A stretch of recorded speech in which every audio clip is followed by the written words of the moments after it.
प्रीति लता नाम की किराएदार को कमरा दिखा रही होती है और तभी आप कमरा देख लीजिए, बहुत ही अच्छा है।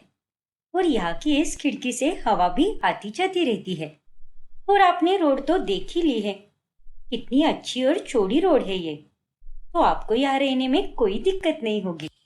2 कमरे हैं हमारे यहाँ पर। जी, आपका घर तो बहुत ही अच्छा है।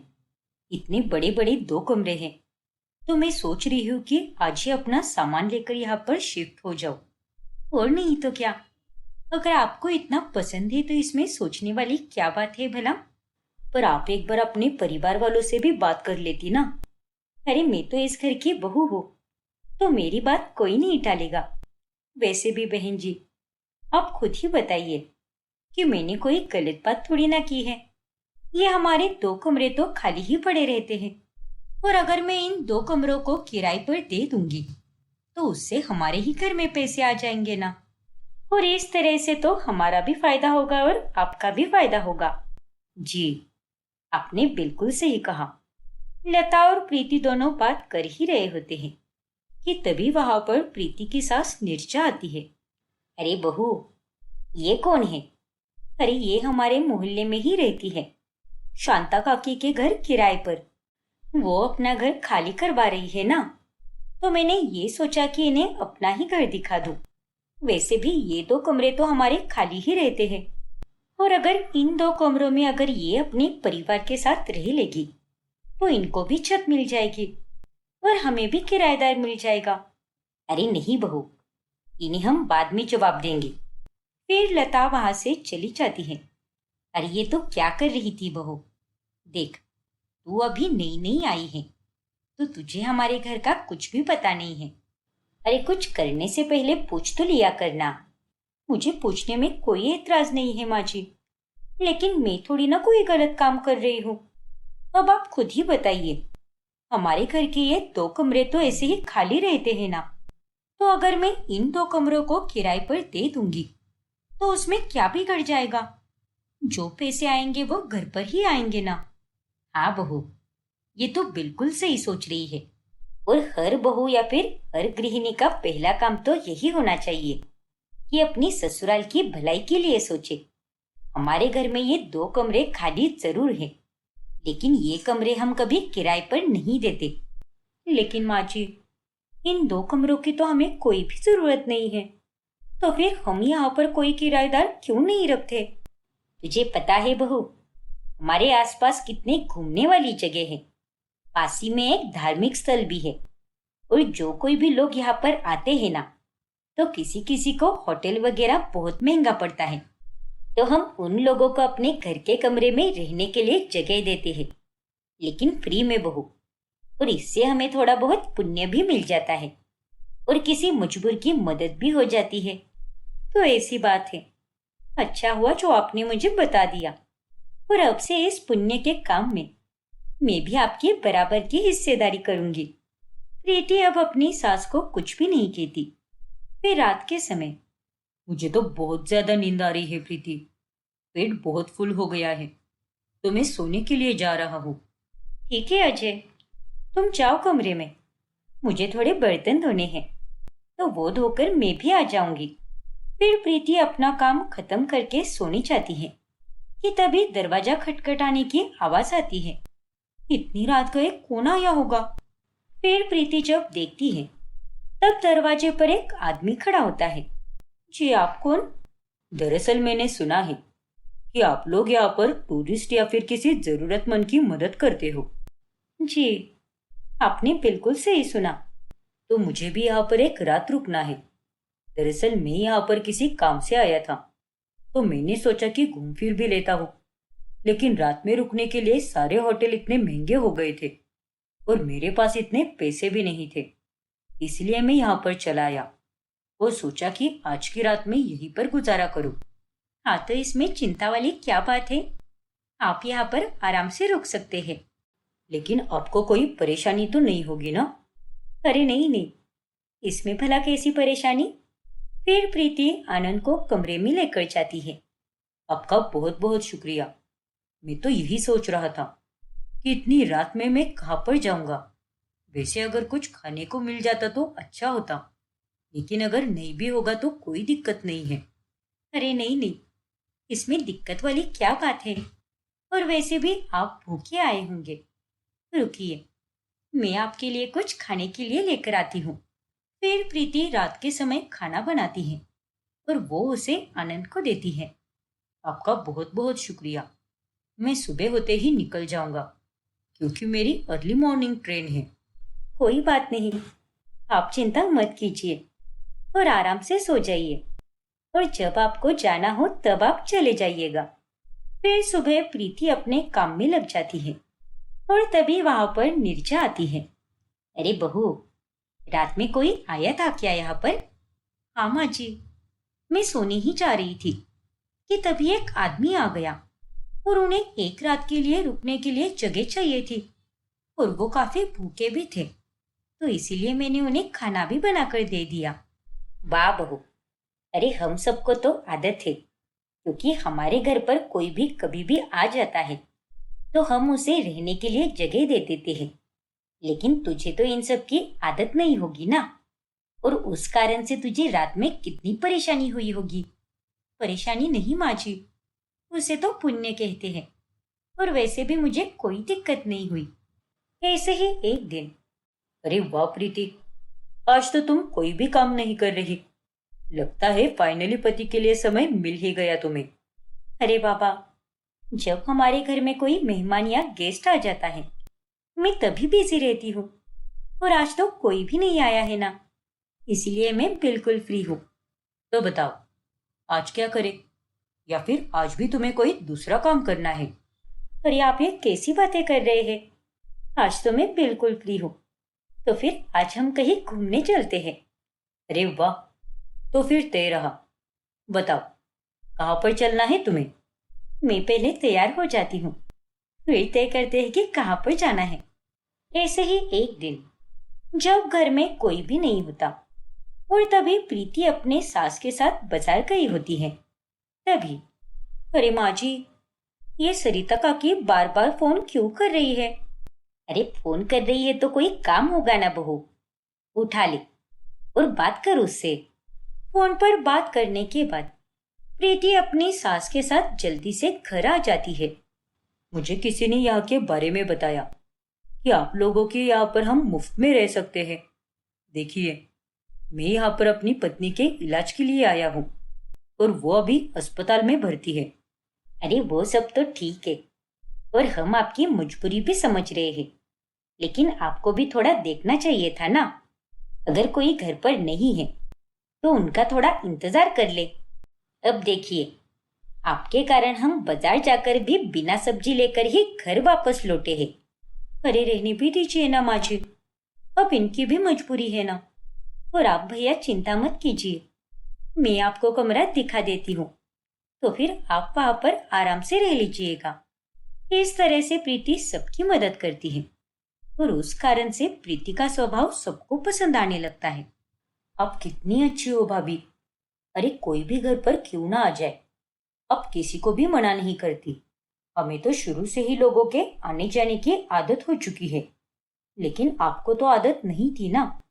लेकिन फिर भी आप लोगों की कितनी मदद करती हो। अरे ये चीज तो मैंने आप लोगों से ही सीखी है, और आप लोग भी तो सबकी कितनी मदद करते हो।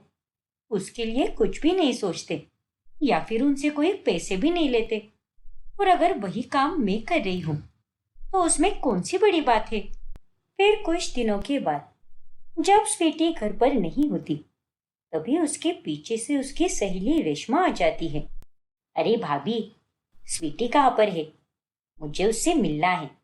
स्वीटी तो घर पर नहीं है, उसे कुछ काम था तो वो बाहर चली गई। लेकिन तुम कौन हो? तुम स्वीटी की दोस्त हो क्या? हाँ भाभी, मैं स्वीटी की दोस्त हूँ, लेकिन स्वीटी कब तक आएगी, कुछ पता है क्या? अरे नहीं, मुझे तो कुछ भी नहीं पता उसके बारे में, लेकिन शाम तक तो वो आ ही जाएगी। लेकिन तब तक अगर तुम यहाँ पर रुकना चाहती हो तो रुक सकती हो। ठीक है भाभी। फिर शाम के समय स्वीटी घर आ जाती है। यार स्वीटी, तुझे पता है ना मेरे घर में कितनी प्रॉब्लम हो रही है। सब लोग मेरी शादी कराना चाहते हैं, इसलिए मैं घर छोड़कर यहाँ पर चली आई। अरे तू पागल है क्या? अपना घर छोड़कर यहाँ पर क्यों आई है तू? और मैं तुझे अपने घर पर हमेशा के लिए थोड़ी ना रुकने दे सकती हूँ। अरे मैं यहाँ पर हमेशा के लिए थोड़ी ना रहने आई हूँ। मैं तो यहाँ पर कुछ ही दिनों के लिए रुकूंगी, जब तक मेरे घर वाले मान जाएंगे और उन्हें समझ आ जाएगा कि मुझे आगे की पढ़ाई करनी है, तो मैं यहाँ से वापस चली जाऊंगी। देख यार, प्लीज मना मत कर। तू तो मेरी कितनी अच्छी दोस्त है ना, और मैं यहाँ पर तेरे पास उम्मीद लेकर आई हूँ। और अगर तू ही मना कर देगी तो मेरा क्या होगा? प्लीज मुझसे उम्मीद मत रख रेशमा। माना कि तू मेरे पास उम्मीद लेकर आई है, लेकिन थोड़ा मेरे बारे में भी तो सोचना। अगर मेरे घर वाले मुझसे कुछ पूछेंगे तो मैं उनसे क्या कहूंगी कि मेरी दोस्त यहाँ पर अपना घर छोड़कर क्यों रहने आई है? ना बाबा ना, तू अपने घर ही चली जा और उनसे ही जो बात करनी है कर ले। पर अगर मेरी जरूरत लगे तो वो भी मुझे बता। मैं वहां पर तेरे घर वालों से बात करूंगी, लेकिन इस तरह से तेरा मेरे घर पर आकर रहना, ये मुझे बिल्कुल भी ठीक नहीं लग रहा।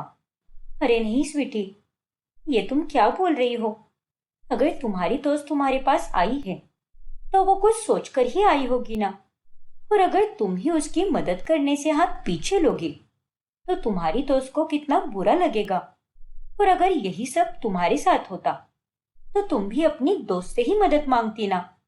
हाँ भाभी, मैं मदद जरूर मांगती, लेकिन आप तो सब कुछ जानती हो ना। फिर ये सब आप क्यों बोल रही हो?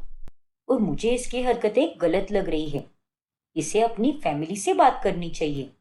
तुम्हारी बात बिल्कुल सही है स्वीटी, लेकिन हर किसी की फैमिली एक जैसी तो नहीं होती ना। सबका समझने का तरीका थोड़ा अलग होता है। इसीलिए रेशमा, तुम चिंता मत करो, और जब तक तुम्हें ठीक लगे तुम यहाँ पर रह सकती हो।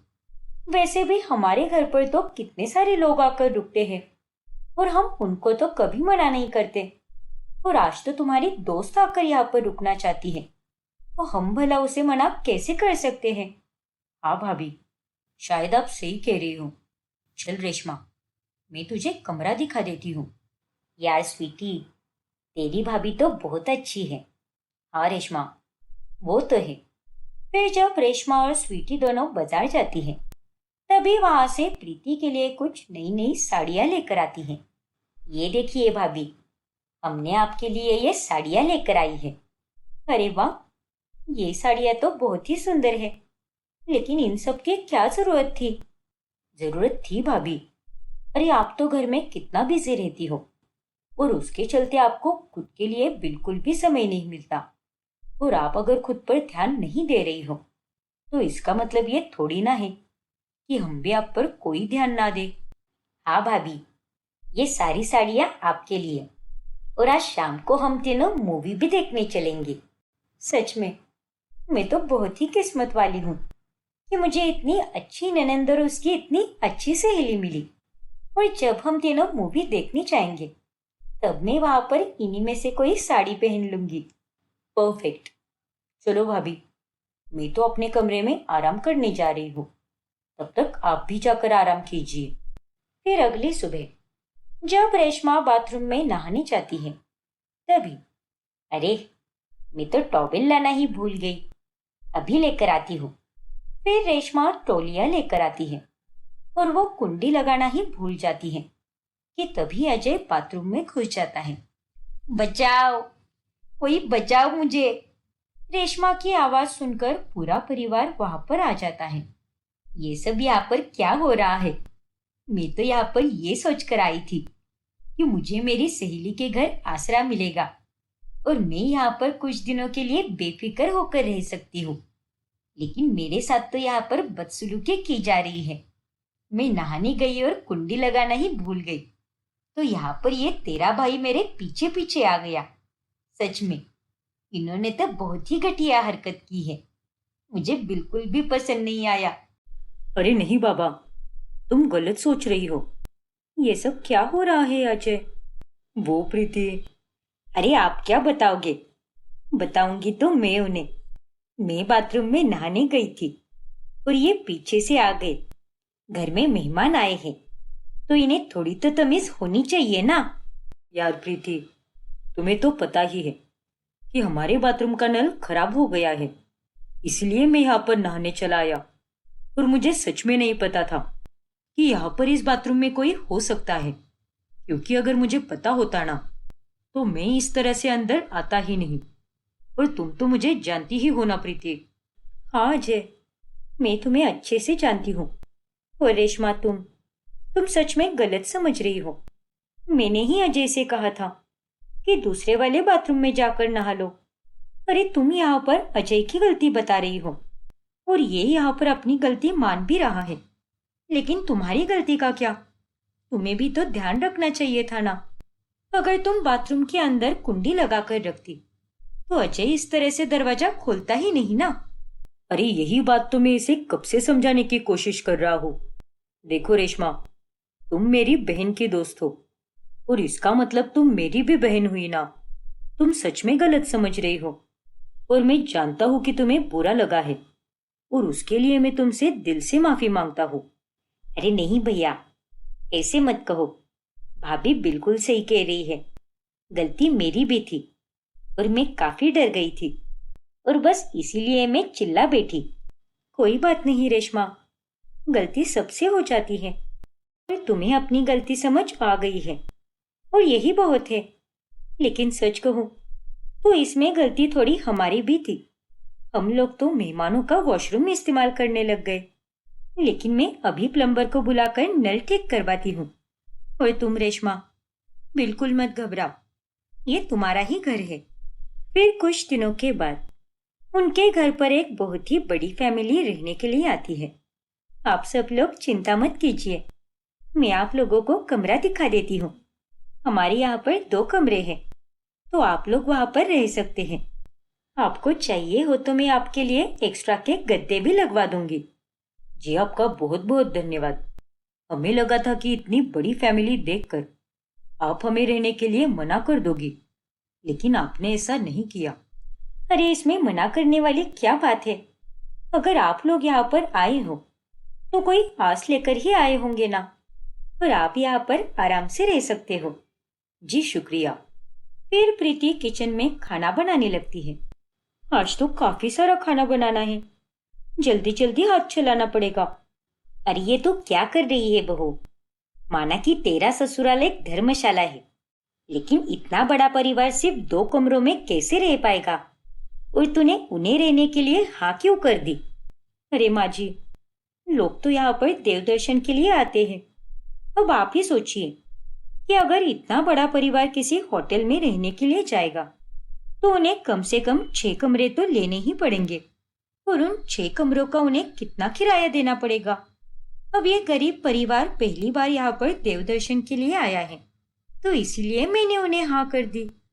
वो सब तो ठीक है बहू, लेकिन उनके यहाँ रहने से तुझे कितनी परेशानी होगी, उसके बारे में तो क्यों नहीं सोच रही? हाँ, मैंने ही तुझे कहा था कि इससे हमें पुण्य मिलता है, लेकिन खुद को इस तरह तू परेशान क्यों कर रही है?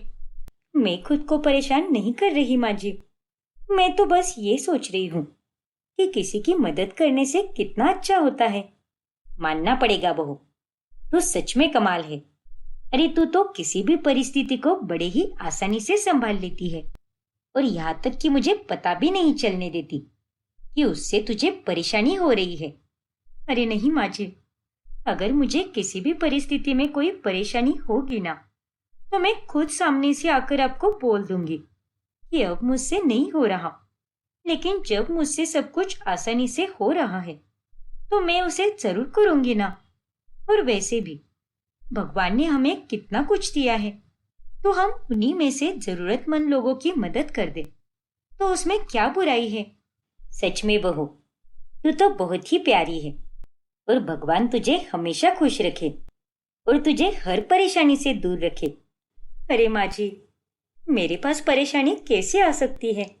मैं तो अपने काम में कितनी बिजी रहती हूँ।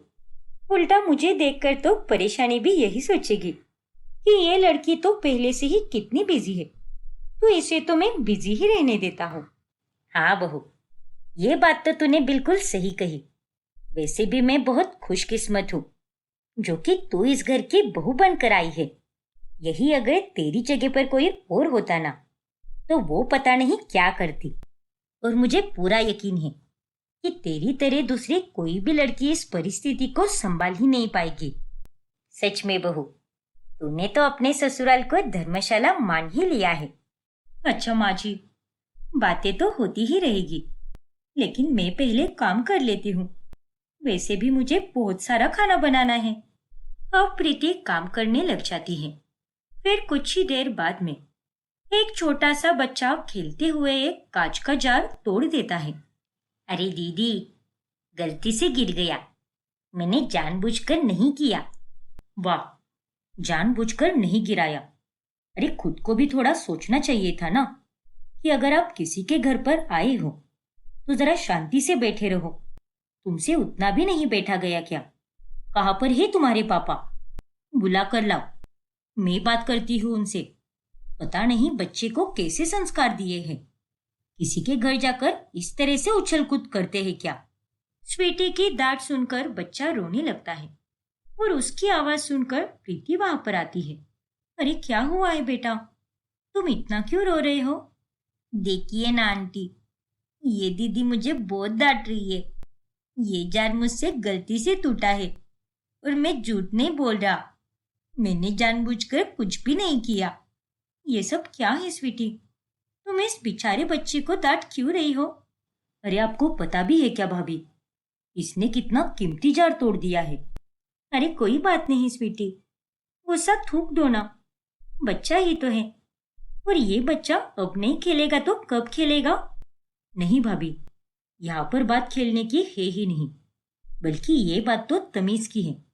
अरे आपने तो इतने सारे गेस्ट को घर पर रुकने के लिए कह दिया, लेकिन उन्हें भी तो सोचना चाहिए था ना कि अपने बच्चे को ऐसे ही खेलने नहीं दे सकते। अब आप ही बताइए, इसने इतना महंगा जार तोड़ दिया तो इसके पैसे कौन देगा? ये तुम कैसी बातें कर रही हो स्वीटी? ऐसी छोटी छोटी बातों के लिए पैसे थोड़ी ना लेंगे हम, कोई बड़ी बात नहीं है। अब गुस्सा थूक भी दो ना। क्या भाभी आप भी, आप तो बहुत ही स्वीट हो। आपसे पहले मैं तो माँ को देखती थी कि वो कैसे सबके लिए चाय पानी और नाश्ता बना रही है, लेकिन आप तो माँ की भी माँ निकली। आप तो उन लोगों के लिए कितना कुछ कर रही हो, और ये देखकर तो मैं दंग रह जाती हूँ, क्योंकि इन सब का इतना कुछ करते हुए भी आपके चेहरे पर एक शिकन तक नहीं आती। सच में तुसी ग्रेट हो भाभी। फिर कुछ दिनों के बाद प्रीति को सुबह सुबह काफी बुखार आता है और वो सोई ही रहती है। अरे बहू, तुझे तो काफी तेज बुखार है। एक काम कर, आज का पूरा दिन तू आराम ही कर। आज तू घर में किसी भी काम को हाथ नहीं लगाएगी। अरे नहीं माँ जी, इतना भी ज्यादा बुखार नहीं है मुझे, और घर के सारे काम मैं आराम से कर सकती हूँ, इसलिए आप चिंता मत कीजिए। चुप बैठिए भाभी, आपको एक बार में कोई बात समझ नहीं आती क्या? आज का दिन आप कोई काम नहीं करोगी, और अगर माँ के बारे में आपको इतनी ही चिंता है तो मैं माँ का हाथ बटाऊंगी, लेकिन आप तो दिन भर आराम ही करोगी। इस तरह से शाम तक प्रीति आराम करती है और तभी वहां पर अजय आता है। अरे प्रीति, आउट ऑफ सिटी से कुछ गेस्ट आए हैं, तो वो आज हमारे घर पर ही रहेंगे। तुम उनके खाने पीने की जिम्मेदारी उठा लेना, ठीक है ना? और हाँ, वो 2 कमरे थोड़े साफ भी कर देना, क्योंकि पहले जो मेहमान आए थे उन लोगों ने कमरे बहुत ही गंदे कर दिए हैं। ठीक है अजय, मैं अभी कर देती हूँ। तभी वहां पर नीरजा आती है। अरे तुझे दिखाई नहीं दे रहा क्या? बहू की तबीयत कितनी खराब है, और तू बहू को ऐसी हालत में काम करवाना चाहता है क्या? क्या प्रीति की तबीयत खराब है? मुझे तो कुछ पता भी नहीं था माँ। और प्रीति, तुम्हारी तबीयत अगर ठीक नहीं है तो तुमने मुझे कुछ क्यों नहीं बताया? अरे बाबा, मैं बिल्कुल ठीक हूँ। माँ जी तो बस ऐसे ही घबरा रही है। नहीं अजय, मैं ऐसे ही नहीं घबरा रही। अरे इसे तो सुबह तक तेज बुखार था, इसीलिए हमने सुबह से इसे कोई काम करने नहीं दिया, और इसीलिए इसके अंदर वाला जो कीड़ा है ना, वो अब कुछ ज्यादा ही उछल रहा है। अरे माँ जी, माना कि मुझे सुबह बुखार था, लेकिन अब बुखार उतर चुका है और अब मैं बिल्कुल ठीक हूँ और सारे काम आराम से कर सकती हूँ। और आप ही ने तो मुझे सुबह से लेकर अब तक आराम करने के लिए कहा था। अब देखिए, हम इतने लोगों को यहाँ पर रुकने के लिए देते हैं, उनके लिए सेवा पानी करते हैं, और आज जब अजय जी के गेस्ट आए हैं और उनको यहाँ पर रुकने का मौका ना मिले तो अच्छा लगेगा क्या माँ जी? इसीलिए कह रही हूँ कि आप चिंता बिल्कुल मत कीजिए, मैं एकदम फर्स्ट क्लास हूँ। अरे नहीं प्रीति, इतनी भी कोई जरूरत नहीं है। मैं उन्हें मना कर दूंगा तो फिर वो किसी होटल में जाकर रुक जाएंगे। अरे नहीं बाबा, हमारा घर है तो वो किसी होटल में जाकर क्यों रुकेंगे भला? मैं हूं ना, मैं सब संभाल लूंगी। ये लड़के किसी की नहीं सुनने वाली। ठीक है बहू, जो करना है कर ले, लेकिन अगर तुझे किसी की भी मदद लगे तो हमें बता देना, हम भी तेरी मदद कर देंगे। ठीक है माँ जी, वैसे भी आपने सुबह से मुझे कोई काम करने तो नहीं दिया है, तो इसीलिए बाकी के सारे काम मैं अकेले ही कर लूंगी। और अगर मुझे किसी की मदद चाहिए होगी तो मैं आपको सामने से कह दूंगी। फिर प्रीति सारे काम अकेले ही संभालती है। यार प्रीति, तुम्हारी आज तबीयत कितनी खराब थी, लेकिन फिर भी तुमने सबके लिए क्या खाना बनाया है। तुम्हें पता है सब तुम्हारे हाथ के खाने की कितनी तारीफ कर रहे थे। ऊपर से उन्होंने ये भी कहा कि हमारे घर में उन्हें रुकने में होटल से भी ज्यादा अच्छा लगा। तभी तो अजय जी, हम जब भी दूसरे शहर जाते हैं तो हमारी तबीयत खराब हो जाती है, क्योंकि हवा पानी के साथ साथ खान पान भी बदल जाता है, लेकिन लोगों को कोई परेशानी ना हो इसीलिए ही वो हमारे घर पर बेफिक्र होकर आते हैं। और ये सब बस तुम्हारी ही वजह से हो रहा है। अरे यहाँ पर पहले भी लोग आते थे, लेकिन वो इतने नहीं थे। फिर कुछ दिनों के बाद उनके घर पर एक अमीर फैमिली रुकने के लिए आती है। अरे ये कमरा तो बहुत ही छोटा है, इससे अच्छा तो हम होटल में ही रह लेते। अरे ऐसी बात नहीं है, भले ही ये कमरा छोटा है, लेकिन यहाँ की साफ सफाई बहुत ही अच्छे से होती है। ऊपर से आपको यहाँ पर घर का खाना भी मिल जाएगा, वो भी एकदम साफ सुथरा। अच्छा, ऐसा है तो ठीक है, हम यहीं पर रह लेंगे। वैसे भी मैं जब भी बाहर का खाना खाती हूँ तब मेरा पेट खराब हो जाता है, मैं उसे डाइजेस्ट ही नहीं कर पाती, इसीलिए मैं बाहर रहने से अच्छा यहीं पर रह लूं। जी बिल्कुल, आप फ्रेश हो जाइए, तब तक मैं आपके लिए चाय नाश्ता लेकर आती हूँ। फिर प्रीति नाश्ता लेकर कमरे में जाती है। ये लीजिए चाय नाश्ता। वैसे आपका ये हार तो बहुत ही सुंदर लग रहा है। अरे होगा भी क्यों नहीं, ये कोई ऐसा वैसा हार नहीं है, मैंने तो इसे दुबई से मंगवाया था, खास बनवाया गया है इस हार को। अच्छा, फिर तो इसकी कीमत बहुत होगी ना? और नहीं तो क्या, पूरे 1 करोड़ का हार है ये। क्या, 1 करोड़ का? हाँ हाँ बिल्कुल, सच में इसे देखकर तो मेरी आंखें रुक ही गई है, बहुत ही खूबसूरत हार है। अच्छा, अब आप लोग चाय और नाश्ता कर लीजिए, और कुछ और लगे तो मुझे जरूर बताना। फिर प्रीति उन्हें चाय देती है कि तभी श्वेता के हाथ से कप गिर जाता है। हे भगवान, आपने तो ये कप तोड़ दिया। अरे आपको पता भी है क्या, ये सेट कितना महंगा था? पूरे 1,000 रुपए का कप तोड़ दिया है आपने, और हम लोग तो मेहमानों को इसी में चाय देते थे। आई एम रियली सॉरी प्रीति, वो गलती से मेरे हाथ से छूट गया, लेकिन कोई बात नहीं, मैं आपको इस कप के पैसे दे दूंगी। फिर श्वेता प्रीति को पैसे देती है कि तभी कमरे में स्वीटी आ जाती है। अरे ये क्या भाभी, आप मेहमानों से पैसे ले रही हो? अरे नहीं स्वीटी, तुम मुझे गलत समझ रही हो, पहले मेरी बात सुनो। अब क्या सुनना रह गया है भाभी, अब मैं अपनी आंखों से जो देख रही हूँ, क्या वो गलत देख रही हूँ? आप मेहमानों से पैसे लेती हो, और अब तक हमें तो यही लग रहा था कि आप बहुत अच्छी हो, लेकिन मुझे ये बात बिल्कुल भी नहीं पता थी कि आप कुछ ऐसा भी कर सकती हो। सच में भाभी, मुझे बहुत शर्म आ रही है आप पर कि आप मेरी भाभी हो। अरे नहीं स्वीटी, ऐसा कुछ भी नहीं है, मैंने किसी से कोई पैसे नहीं लिए हैं, यहाँ तक कि मैं तो इन्हें भी मना कर रही थी। और बात दरअसल ये है कि इनसे गलती से हमारा क्रॉकरी सेट टूट गया और इसीलिए ये मुझे पैसे दे रही थी। अब आप ही बताइए ना इसे। हाँ हाँ बिल्कुल, ये सही कह रही है। इन्होंने मुझसे कोई पैसे नहीं मांगे, उल्टा मुझसे तो इनका ये सेट टूट गया, इसीलिए मैं खुद से ही इन्हें पैसे दे रही थी। लेकिन भाभी, वैसे तो आप इतनी बड़ी बड़ी बातें करते हो कि हम मेहमानों से पैसे नहीं लेते, हमारे मेहमान भगवान के बराबर है। तो फिर आपने इनसे पैसे लेने से मना क्यों नहीं किया? जैसे आपने मुझे उस दिन कहा था वैसे ही आप इन लोगों को भी मना कर सकती थी ना। और वैसे तो ये दिखने में इतने अमीर लग रहे हैं और आप हो कि अमीर लोगों को घर में रुकने के लिए जगह दे रही हो। आप शायद भूल रही हो भाभी कि हम लोग तो केवल गरीबों की ही मदद करते हैं, जिनके पास कुछ नहीं होता या फिर जो लोग मुसीबत में होते हैं। लेकिन इन्हें देखकर तो ऐसा लगता है कि इनके पास तो कोई मुसीबत है ही नहीं। ओ हेलो, इतना नाटक करने की कोई जरूरत नहीं है। तुम्हारी भाभी ने ही फोर्स किया हमें यहाँ पर रुकने के लिए। क्या आपने इन्हें यहाँ पर रुकने के लिए फोर्स किया है भाभी? लेकिन क्यों? अरे तुम गलत सोच रही हो स्वीटी।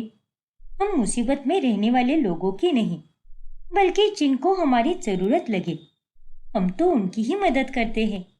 और ये तो घर का ही खाना खाना चाहती थी, क्योंकि इन्हें बाहर का खाना पचता ही नहीं। और तुम्हें बता दूं स्वीटी कि मैं किसी को उसकी अमीरी या गरीबी देखकर मदद नहीं करती। और तुम मेरे बारे में गलत सोच रही हो। अरे तो फिर पैसे क्यों लिए भाभी? अरे अब तुम ही देखो ना स्वीटी, इनसे ये क्रॉकरी सेट टूट गया है और मैंने सिर्फ बोला कि ये सेट टूट गया तो ये तो मुझे पैसे देने लगी। और इससे पहले कि मैं इन्हें मना करती कि तब तक तुम यहाँ पर आ गई और तुमने जो कुछ भी देखा उसे सच मान लिया, मुझे कुछ बोलने का मौका भी नहीं दिया। अरे पहले मेरी पूरी बात सुन लेती ना, उसके बाद मुझ पर इल्जाम लगाती। इसका मतलब आप इनसे पैसे नहीं लेने वाली थी? नहीं स्वीटी। और तुम्हें क्या लगता है मैं ऐसे काम कर सकती हूँ क्या? और अगर मुझे पैसे लेने ही थे तो आज तक तो कितने लोग आकर गए, तो उस हिसाब से मुझे तो अमीर हो जाना चाहिए था।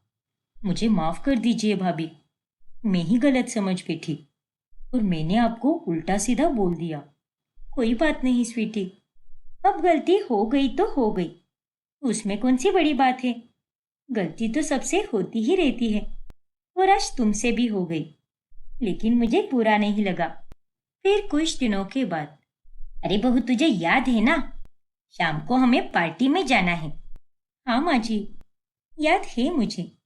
और आप चिंता मत कीजिए, आज कोई मेहमान भी नहीं है, तो आज हम सब पूरा परिवार एक साथ पार्टी में जा सकते हैं। ये तो भगवान का शुक्र है कि आज कोई मेहमान नहीं है। अच्छा तेरे सारे गहने मेरे पास है, तो अगर तुझे उनमें से कुछ पहनना हो तो मुझे बता देना। ठीक है माँ जी, वैसे तो मुझे कोई ज़रूरत नहीं है, पर अगर लगेगी तो मैं आपसे मांग लूंगी। फिर शाम के समय प्रीति एक काफी सुंदर सा हार पहनकर तैयार हो जाती है। अरे बहू, ये हार तो हमारा नहीं है और तेरे सारे गहने तो मेरे पास है, फिर ये हार तेरे पास कहाँ से आया? और ये हार तो बिल्कुल नया सा लग रहा है, तूने कोई नया हार लिया है क्या? लेकिन तेरे पास इतने पैसे कहाँ से आए? और अजय ने भी मुझे इस बारे में कुछ भी नहीं बताया। अरे नहीं माँ जी, दरअसल ये हार मुझे मेरे मायके से मिला है। वैसे ये हार तो वो मुझे शादी में ही देना चाहते थे, लेकिन उस टाइम पैसों की थोड़ी प्रॉब्लम हो गई थी ना, इसलिए तब वो नहीं दे पाए और अब दे दिया। अरे लेकिन तू अपने मायके कब गई और इस बारे में तूने हमें कुछ बताया भी नहीं। पक्का ना बहू, ये हार तुझे तेरे मायके से ही मिला है ना? और नहीं तो क्या माँ जी, अब इतना महंगा हार मुझे और कहाँ से मिल सकता है? जॉब तो कोई करती नहीं हूँ मैं जो ये हार मैं खुद से खरीद लूँ। अच्छा वो सब जाने तो ना माँ जी, अगर हम लोग ऐसी ही बातें करते रहे तो हमें लेट हो जाएगा। बहू के पास इतना महंगा हार है और मुझे इस बारे में कुछ पता भी नहीं। अगर ये इसके मायके वालों ने भी दिया है तो मुझे इसके बारे में तो पता होना ही चाहिए था ना। पता नहीं बहू के पास ये कहाँ से आया। अगर ये बोल रही है कि मायके से मिला है तो झूठ भी तो नहीं बोल रही होगी ना। शायद मैं कुछ ज्यादा ही सोच रही हूँ। फिर एक दिन प्रीति काफी सारी सब्जियां और रसोई का सामान लेकर आती है। अरे, इतनी सारी सब्जी और इतना सारा रसोई का सामान! तुम क्या किराने की कोई दुकान खोल रही हो क्या, जो तुम इतना सारा सामान लेकर आई हो? अरे नहीं बाबा, ये सारा सामान तो घर के लिए ही है। घर के लिए इतना सारा सामान? मुझे तो कुछ समझ ही नहीं आ रहा। अरे, घर में हम बस गिन के 4 लोग हैं खाने वाले, और मेहमान भी कभी आते हैं कभी नहीं आते। तो तुम इतना सारा सामान लेकर क्यों आई हो? हाँ बहू, अगर इतने सारे सामान में से किसी एक सामान की भी एक्सपायरी डेट हो गई तब हमारी सब्जी भी खराब हो सकती है ना। और ऊपर से हमारा कितना नुकसान भी हो जाएगा। अरे तू समझ क्यों नहीं रही? माना कि भगवान की दया है हम पर, किसी चीज की कोई कमी नहीं है, लेकिन इसका मतलब ये थोड़ी ना है कि हम पैसों की ऐसे बर्बादी करें। वो तो मैं भी जानती हूँ माँ जी कि भगवान की हम पर बहुत दया है, और वैसे भी मैं बहुत समझदार हूँ। कोई दूध पीती हुई बच्ची थोड़ी ना हूँ मैं, जो मुझे पैसों के बारे में कुछ समझ ही ना आए। अरे मैंने तो ये सारा सामान इसीलिए लिया है कि रात बेरात कोई भी मेहमान आ गया और इमरजेंसी में उसने कुछ खाने के लिए मांग लिया तो उनके लिए तो कुछ होना चाहिए ना। अरे लेकिन अब जब घर पर कोई मेहमान या फिर गेस्ट है ही नहीं, तो इतना सारा सामान मंगवाने का क्या मतलब है? और अगर मान लो आखिरी वक्त पर कोई मेहमान आ भी जाए तो हम उसके लिए ऑनलाइन भी तो मंगवा सकते हैं ना। अभी से ये सब करके क्या फायदा है भला? अरे आप तो कुछ भी नहीं समझते।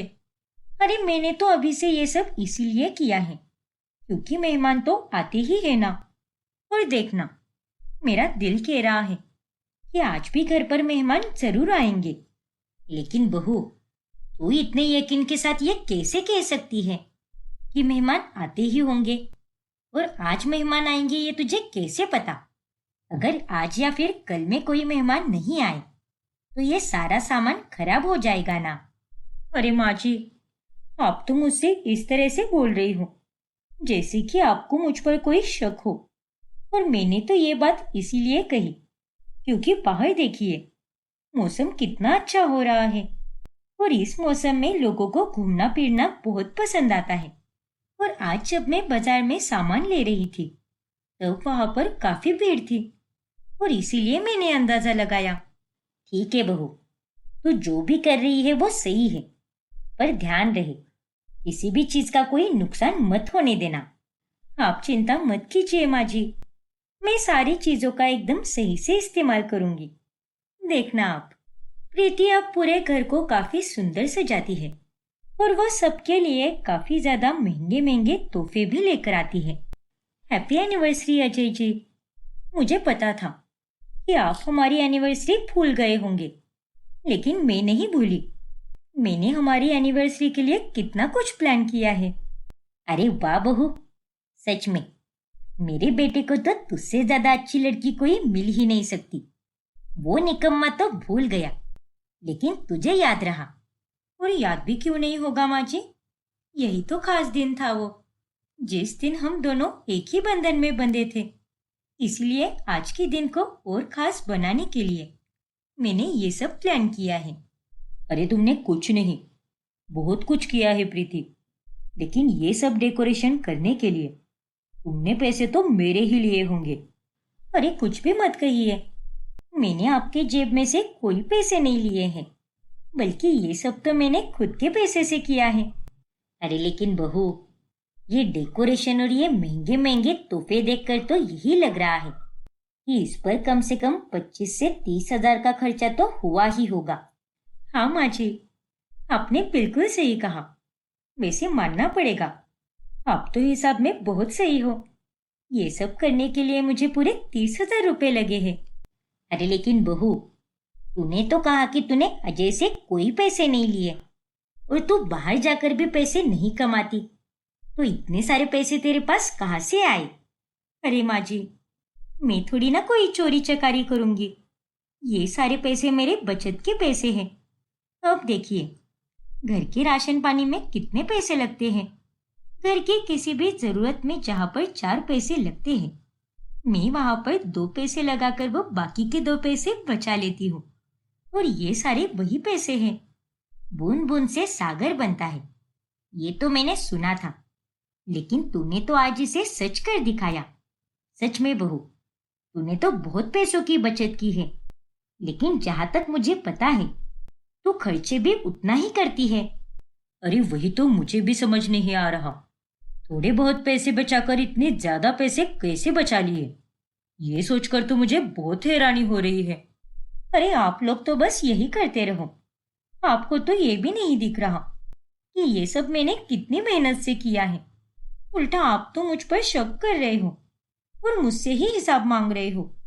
अरे मेरी बीवी साहिबा, तुम इतना गुस्सा क्यों कर रही हो? मैं तो बस पूछ रहा था तुम्हें। चलो सब मिलकर हम एनिवर्सरी का सेलिब्रेशन करते हैं। फिर एक शाम प्रीति अपने साथ कुछ गेस्ट को लेकर आती है।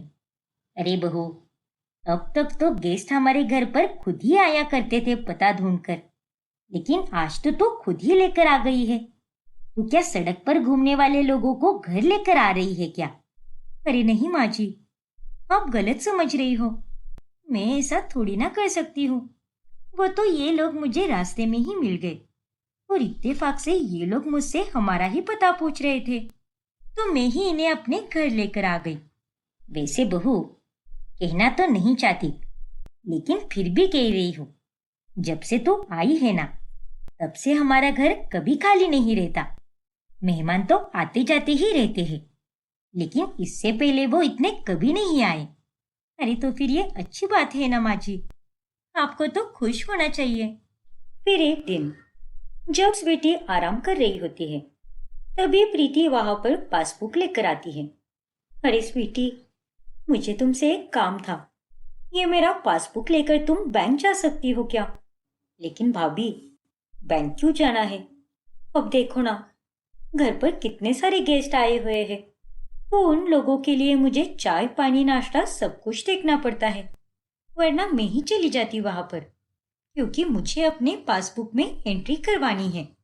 वो मेरा एटीएम बन गया है ना, तो उसे भी लाना है। और मैं हूं कि यहाँ घर के कामों में बिजी हूँ, तो क्या तुम मेरा ये काम कर सकती हो क्या?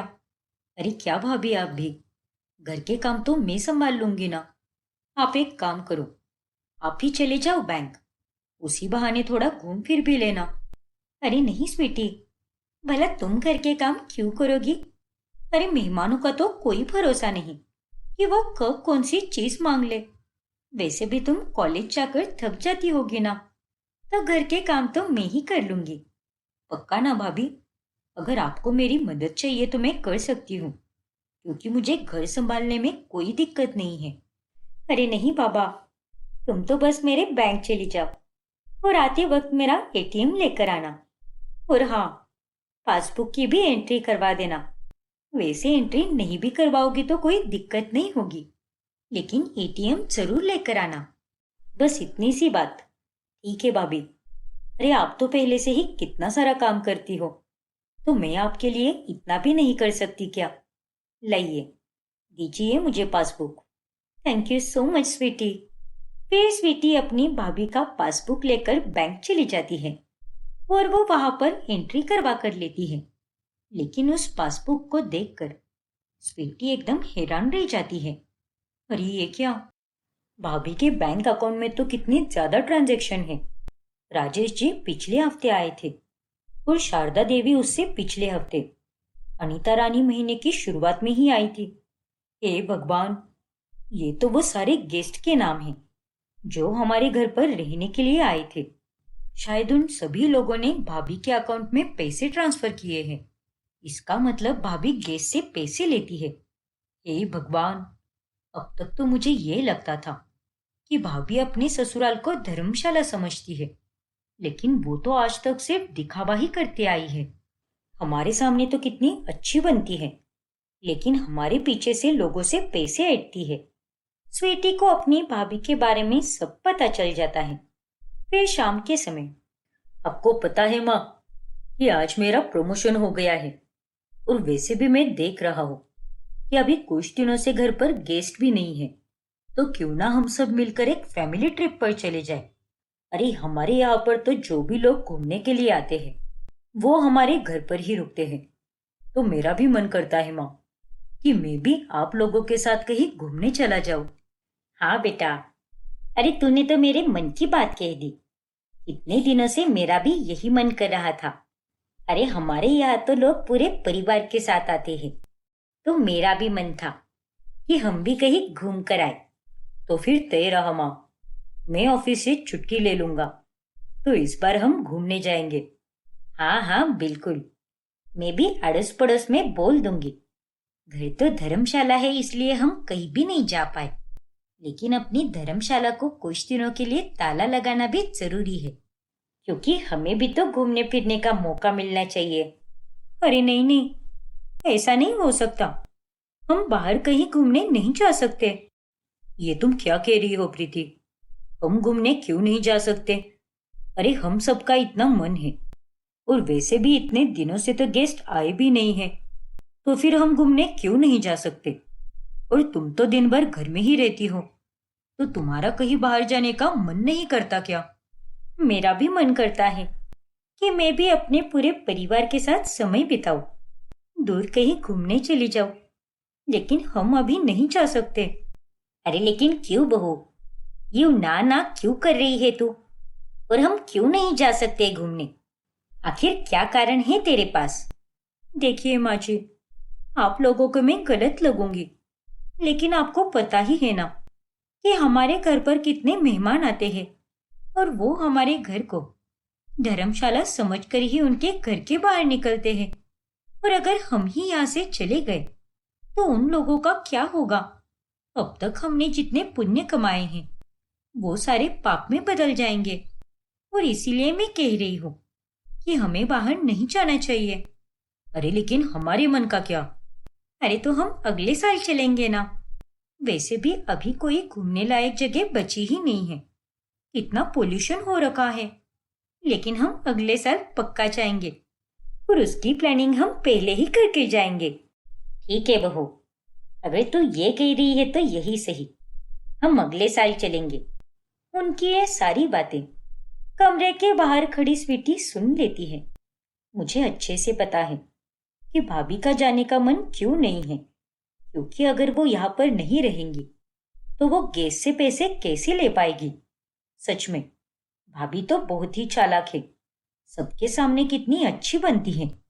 कोई देखेगा तो यही बोलेगा कि ये औरत कितनी महान है, लेकिन सच्चाई तो कुछ और ही है। ये तो गैस से पैसे मांगती है, लेकिन कोई बात नहीं, ये जितनी चालाकी चल रही है मैं उन्हें चलने देती हूँ। और अगर मैंने इनकी सच्चाई सबके सामने बोल दूंगी तो ये उस वक्त कोई ना कोई नाटक कर देगी कि मैं ऐसे बिल्कुल नहीं हूँ। लेकिन मैं इन्हें अच्छे से सबक सिखाऊंगी, और एक ना एक दिन इनका पर्दाफाश तो मैं जरूर करूंगी। फिर कुछ दिनों के बाद उनके घर पर एक मोहन नाम का गेस्ट निर्जा को पैसे देता है। ये लीजिए, पूरे 10,000 है। अरे आप ये क्या कर रहे हैं? ये 10,000 रुपए क्यों दे रहे हैं हमें? मैंने तो आपसे कोई पैसे नहीं मांगे, और ना ही आपने कोई हमसे सामान मंगवाया है। अरे आप ये कैसी बातें कर रही हो? पैसे ही तो चाहिए थे ना आपको, और ये पैसे किसी सामान के नहीं हैं, बल्कि यहाँ पर रहने के हैं। अरे ये एक धर्मशाला है, और यहाँ पर किसी भी चीज के कोई पैसे नहीं लगते। अरे बहन जी, मुझे क्या किसी पागल कुत्ते ने काटा है क्या, जो मैं आपको बिना बात के पैसे दूंगा? अरे आप अपनी बहू से ही पूछ लीजिए ना, उन्होंने ही हमसे पैसे मांगे थे। अरे नहीं नहीं, आपको जरूर कोई गलतफहमी हुई होगी। ये धर्मशाला है, और यहाँ पर लोग मुफ्त में रहते हैं, और हम लोग यहाँ पर किसी से भी कोई पैसे नहीं लेते। फिर आप हमें इतने ज्यादा पैसे क्यों दे रहे हैं? और रही बात मेरी बहू की, तो वो तो बहुत प्यारी है। अरे एक बार तो हमारे मन में स्वार्थ आ जाए, लेकिन हमारी बहू ऐसी बिल्कुल नहीं है। देखिए बहन जी, मुझे कोई गलतफहमी नहीं हुई है। अरे आप ही की बहू ने हमसे यहाँ रहने के पैसे मांगे हैं, और सिर्फ रहने के लिए ही नहीं, बल्कि यहाँ पर खाना खाने के, यहाँ तक कि साबुन तक इस्तेमाल करने के पैसे मांगे हैं। और अगर आपको मेरी बात पर भरोसा नहीं हो रहा तो आप खुद ही अपनी बहू से पूछ लीजिए ना। भला मैं आपसे झूठ क्यों बोलूंगा? माना कि बाहर किसी होटल में हमें ज्यादा पैसे लगते हैं, इसीलिए हम यहाँ पर कम पैसे देकर रह रहे हैं।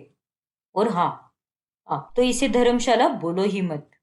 उस आदमी की ये बातें सुनकर नीरजा एकदम हैरान रह जाती है और फिर वो अपनी बहू के पास चली जाती है।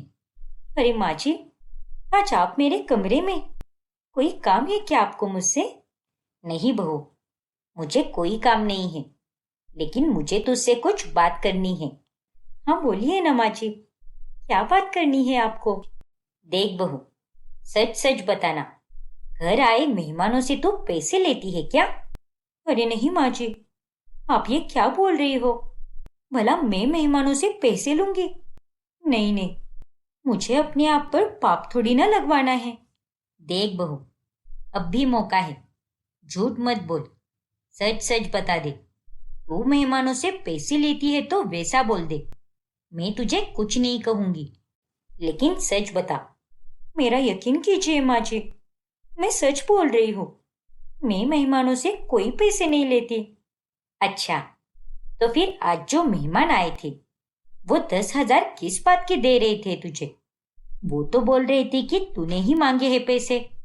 अरे माँ जी, दरअसल उन्हें यहाँ से एक गाड़ी बुक करवानी थी, तो उन्होंने इसी बात के पैसे दिए होंगे आपको। और हाँ, वो पैसे मैंने मुंह खोल के मांगे, क्योंकि गाड़ी के पैसे हम थोड़ी ना दे सकते हैं। पहले ही हम उन्हें यहाँ पर मुफ्त में रहने देते हैं, लेकिन यहाँ से कहीं आने जाने का किराया तो उन्हें खुद ही देना पड़ेगा ना। इसीलिए कह रही हूँ माँ जी, आप मुझ पर भरोसा कीजिए, मैं कोई गलत काम नहीं करूंगी। लेकिन प्रीति की इन बातों पर नीरजा को शक हो जाता है। फिर कुछ दिनों के बाद, कितने दिन हो गए हैं ना, हम कहीं मूवी भी देखने नहीं गए। और वैसे भी आप सबको मुझसे शिकायत है ना कि मैं मेहमानों का ख्याल ही नहीं रखती, परिवार के बारे में भी नहीं सोचती। तो आज मैं अपने परिवार के बारे में ही सोच रही हूँ, इसीलिए आज हम सब मिलकर मूवी देखने चलेंगे। क्या बात है बहू, तू तो पहले हर चीज के लिए मना करती थी, फिर आज अचानक से तेरा दिल कैसे पिघल गया? अचानक से परिवार के साथ समय बिताने का तेरा मन कैसे करने लगा है? लो कर लो बात। मैं अपने परिवार के लिए सोचूं तब भी बुरी, और ना सोचूं तब भी मैं ही बुरी। अगर आप लोगों को मुझे गलत ही समझना है तो बताइए, मैं कुछ भी नहीं करूंगी। ये क्या है प्रीति, तुम माँ से इस तरह से बात क्यों कर रही हो और इतना अकड़ के जवाब क्यों दे रही हो तुम? देखिए अजय जी, मैं अकड़ के जवाब बिल्कुल भी नहीं दे रही, मैं तो बस बता रही हूँ। और ये सब तो मैंने सिर्फ अपने परिवार के साथ समय बिताने के लिए किया है, ताकि हम लोगों को क्वालिटी टाइम मिल सके। और वैसे भी आप सब तो यही कहते थे ना कि हमें कुछ गेस्ट को मना कर देना चाहिए, तो आज मैंने वही किया। कुछ गेस्ट आए थे, लेकिन मैंने उन्हें रहने के लिए मना कर दिया। ये तू क्या कह रही है बहू, तूने और मेहमानों को मना कर दिया? अरे तू तो हाथ पकड़ के घर पर मेहमानों को लेकर आती है, तो फिर तू उन्हें मना कैसे कर सकती है? जी माँ जी, वो मैंने अपने मुंह से मना किया। और आप सही कहती हो कि परिवार को समय देना भी बहुत जरूरी है। ससुराल धर्मशाला है, इस बात पर मैंने इतना ध्यान दिया कि मैं तो अपने परिवार को ही भूल गई। लेकिन अब से ऐसा बिल्कुल नहीं होगा। मैं हमारे धर्मशाला के साथ साथ हमारे पूरे परिवार पर पूरा ध्यान दूंगी। फिर एक दिन जब स्वीटी अपनी माँ के कमरे में आती है, तभी, अरे माँ, मुझे आपसे भाभी के बारे में कुछ बात करनी है। हाँ बेटा, मुझे भी तुझसे कुछ बात करनी है। तुझे पता है, बहू मेहमानों से पैसे लेती है, ना कि सिर्फ रहने के लिए, बल्कि यहाँ पर खाने पीने के लिए भी। अरे ये क्या, आपको तो ये बात पहले से पता थी, और मैं भी आपको यहाँ पर यही बताने आई थी। मुझे भी अभी अभी पता चला है कि भाभी मेहमानों से पैसे ले रही है यहाँ पर रहने के लिए। जब मैं कुछ दिनों पहले बैंक में गई थी, तो उनकी पासबुक की स्टेटमेंट देखी मैंने, और वो देखकर तो मैं हैरान रह गई। अरे हमारे यहाँ पर जितने मेहमान आए थे उन सभी लोगों ने भाभी के अकाउंट में पैसे ट्रांसफर किए हैं। अरे अगर तुझे पता था तो तूने ये बात मुझे पहले क्यों नहीं बताई? अरे माँ, मैंने कुछ इसीलिए नहीं बोला क्योंकि मुझे ये लगा कि आप मुझे गलत समझोगी, और वैसे भी आप भाभी को कितना मानती हो, इसलिए मुझे ये लगा कि भाभी के खिलाफ अगर मैं कुछ बोलूंगी तो आपको मेरी बात पर यकीन ही नहीं होगा। अरे मुझे तो अब भी यकीन नहीं हो रहा है कि बहू ऐसी हरकत कर सकती है। वो तो हमारे मुंह पर कितनी अच्छी और भोली बनती है, लेकिन इसका ये चेहरा तो मैंने पहले कभी नहीं देखा। हाँ माँ, लेकिन आप चिंता मत करो, अब हम दोनों को तो भाभी की असलियत पता चल गई है ना, तो हम भैया के सामने भी भाभी की असलियत लेकर ही आएंगे, लेकिन उसमें आपको मेरा साथ देना होगा। अरे तू जैसा कहेगी मैं वैसा करने के लिए तैयार हूँ। बहू बहुत गलत जा रही है, इसीलिए हमें उसे सबक सिखाना बहुत जरूरी है। फिर कुछ दिनों के बाद रमन नाम का आदमी अपनी पत्नी के साथ वहां रहने आता है, और तभी कि मैं बहुत गरीब हूँ और मेरे पास ज्यादा पैसे भी नहीं हैं। देखिए भाई साहब, माना कि आप गरीब हो, इसलिए मैं आपसे ज्यादा पैसे भी नहीं मांग रही, लेकिन आपको भी तो पता है ना कि ये कोई मुफ्त की धर्मशाला नहीं है। थोड़े बहुत पैसे तो आपको देने ही पड़ेंगे, और मैं आपसे कोई ज्यादा पैसे नहीं मांग रही, लेकिन आप बाहर जितना पैसे देते हो उससे 2000 कम दे देना, क्योंकि आप गरीब हो ना, इसलिए मैं उतना एडजस्ट कर लूंगी। ठीक है बहन जी, आप हमारे लिए इतना कर रही हो वही बहुत है। फिर शाम के समय वो आदमी प्रीति से इस्त्री मांगता है। अरे बहन जी, मुझे वो जरा इस्त्री की जरूरत थी, वो कपड़े प्रेस करने थे ना। देखिए भाई साहब, प्रेस तो मैं आपको दे दूंगी, लेकिन उसके लिए अलग से पैसे लगेंगे। अरे ये आप कैसी बातें कर रही हो, सिर्फ एक शर्ट तो प्रेस करनी है, तो उसके लिए भी आप पैसे लोगी क्या? अब आप तो जानते ही हो ना कि आजकल महंगाई कितनी बढ़ गई है। उनकी बातें चल ही रही होती है कि तभी वहां पर निर्जा अजय को लेकर आती है। ये सब क्या है प्रीति, तुम मेहमानों से पैसे ले रही हो? और नहीं तो क्या, और ये आज से नहीं चल रहा, बल्कि ये तो पहले दिन से ही मेहमानों से पैसे लेती आ रही है, और हमारे सामने बस ये भोली बनने का नाटक करती है। अरे नहीं माँ जी, शायद आपको कोई गलतफहमी हुई है। नहीं नहीं, आपको कोई गलतफहमी नहीं हुई है। मुझसे इन्होंने यहाँ पर रहने के लिए पैसे मांगे हैं, यहाँ तक कि मैंने इनसे इस्त्री मांगी, लेकिन इन्होंने तो मुझसे उसके बदले में भी पैसे मांगे। वो दरअसल। बस बहू, अब तो बस कर जा, सच सामने आ गया है, इसलिए अब तू कोई झूठ मत बोल। और ये रमन कोई अनजाना मेहमान नहीं है, बल्कि ये तो हमारा रिश्तेदार है, और इसे तो मैंने ही कहा था कि हमारे यहाँ पर आकर मेहमान बनकर रहे, क्योंकि मुझे तेरी असलियत पहले ही पता चल गई थी। मुझे माफ कर दीजिए माँ जी, मैं लालच में आ गई थी, इसीलिए मैंने मेहमानों से पैसे लिए। तुम्हें शर्म आनी चाहिए प्रीति, पुण्य के काम में तुम पाप करती आ रही हो। तुमने सच कहा अजय, मुझसे बहुत बड़ी गलती हो गई, और मुझे अपनी गलती का पछतावा है, और इसीलिए आज तक मैंने जितने भी पैसे कमाए हैं वो सारे पैसे मैं भलाई के काम में लगाना चाहती हूँ। बस आप लोग मुझे एक मौका दीजिए, इस बार मैं आप लोगों को निराश नहीं करूंगी।